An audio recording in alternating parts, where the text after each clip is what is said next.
Okay, so the last thing that we're going to talk about in this section, 3.4, is what we call the intermediate value theorem, and we usually just call it IVT for short. Okay, so there's a lot of words here, and it might seem intimidating at first, but it's actually a really simple theorem. So let's just talk about the details here. So if f is continuous on the AB, so these brackets mean that it's a closed interval, meaning A and B are included in the interval, not just near it. And the y values at A and B are not equal, meaning f of A is not equal to f of B, that they're distinctly different from each other. And k is a number between f of A and f of B. So these are my y values. So k is some y value in between A and B. And there is at least, then we can say that there is at least one value c such that f of c is equal to k in the interval from A to B. Okay, so that seems very interesting, right? This is what we call, it seems, when I explain it here, it's going to seem like, yeah, of course, right? This is what we call an existence theorem.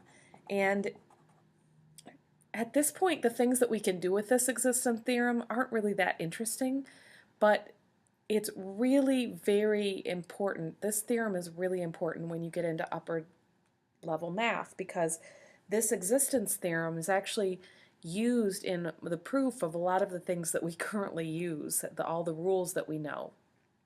And so let's talk about what this means for us. Okay, so this is what it means. So I have some continuous function, okay, and it's defined on its endpoints here. Okay, so those points are included. So it's continuous and defined on its endpoints. Basically what this IVT, or the intermediate value theorem, says is that since I have this endpoint down here where the y-coordinate is -4, and it's completely continuous and connected up here until I get a y-coordinate of 5, then IVT tells us that we should be able to find, or that some x value exists that will match up with any y value that's between -4 and 5. So let's say I wanted to know, oh, okay, well, is there a y value, is there some f of c equal to, let's say, 1.2? Well, it might not be easy to find, and given this graph, I mean, all I know is that basically there has to be, is because my graph is connected, and down here I have -4, and up here I have +5. So there's no way that I could draw this connected graph without passing through a y-coordinate of 1.2, right? So maybe it's somewhere in like this vicinity right here. But we do know that somewhere between x is 3 and x is -3, or I wrote it backwards, so this is negative, this should be the positive if I wrote it in interval notation, that there definitely is some value c between -3 and 3 that'll give us a y value of 1.2. It may not be easy for us to find, but that doesn't matter. All we care is that it exists. We use it a lot to find zeros that are hard to find. We can say that we know that at least one exists. Okay, so let's show how. Let's just do an example, and we'll show you how we can figure this out. Okay. So it's an existence theorem, so we're not looking for specific values that give us what we want. We just want to know that such a value does exist. Okay, so let's show that f of x equals x cubed plus 9 takes on the value of 9, meaning that there's some x value that matches up with 9 for some x in the interval from 1 to 2, meaning that x equals 1 and x equals 2. So when I'm given an interval, basically like this, what I'm gonna do is, this is kind of the easiest case where I don't have to figure them out. All I'm gonna do is pop in these endpoints, and what I'm hoping to see, right, if I can prove that this will take on 9, then hopefully what'll happen is when I plug in 1 for f, I'll get either a number smaller or bigger than 9, and when I plug in 2, I get the opposite. So I want one value to be bigger than 9, one value smaller than 9. Because this, I know, is a polynomial function, so that's the first thing that we have to make sure that we can use, is the fact that first we know that f is continuous, so that's the first thing that we should state. F is continuous on the interval from 1 to 2. If it's not, then I can't use the intermediate value theorem to say anything. Okay? So if it's continuous, then I can go forward. So let's look at f of 1. So f of 1 is 1 plus 1, which is 2. Okay? So this is going to get this, hopefully this one is the one that is smaller than 9 here. So if I check out 2, then f of 2 is 2 cubed plus 2. And so this is 8 plus 2, which gives me 10. And that's what I wanted to, that's what I was hoping to find here. So f of 1 is less than 9. Let me write that. And f of 2 is greater than 9. Okay?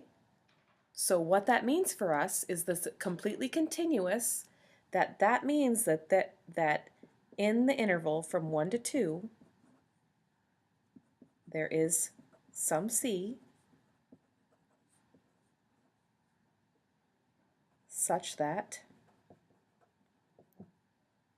f of c is equal to 9.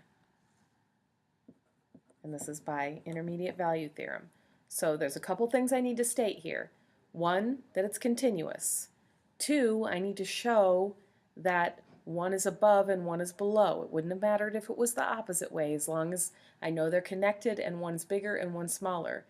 Then we know in that interval between x is 1 and x is 2, there is some value of x such that f of c, f of that value, is equal to 9. And we can say that by the intermediate value theorem. Okay. All right, so let's look at another one. So this is a common, we usually like to find zeros, right? This is a favorite thing that we like to do in algebra.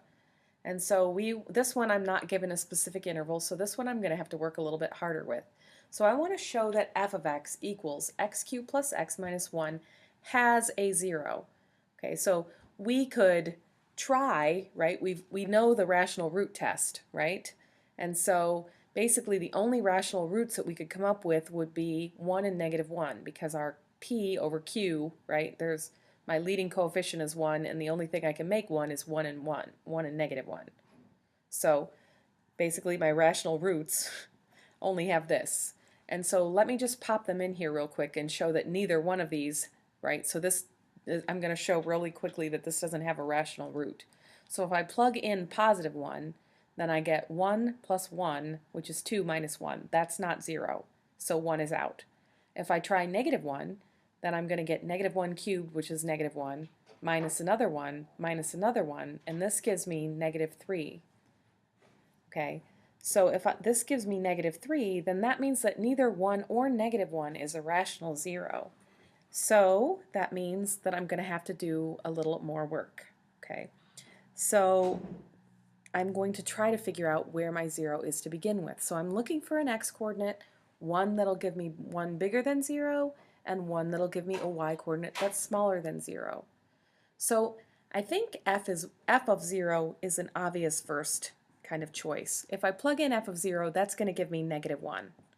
So now what I'm hoping for is I don't want to go I just want to go up 1 unit at a time. What I'm hoping is that once I plug in 1, then I get 1 plus 1, which is 2 minus 1. This gives me 1. Okay? So even though this doesn't have a rational 0, I can still say that this has a 0, and I know from this that the 0 is going to be between x is 0 and x equals 1, because again, I should say that f is continuous. We can say, actually in this case, it's completely, I could have said it last time. X is completely continuous, or f of x is, and f of 0 is less than 0, because that's what I would want to have a 0. So we were looking for solutions to this, right? We know that f of 0 is less than 0, and f of 1 is greater than 0. So by the intermediate value theorem, we can say there is a c in, I'm just going to write it like this, in the interval from 0 to 1. Sorry about that. So by IVT, there is a c in the interval from 0 to 1 such that f of c is equal to 0. And that is how we use the intermediate value theorem. It seems a little bit obvious, but it's really important for us later on.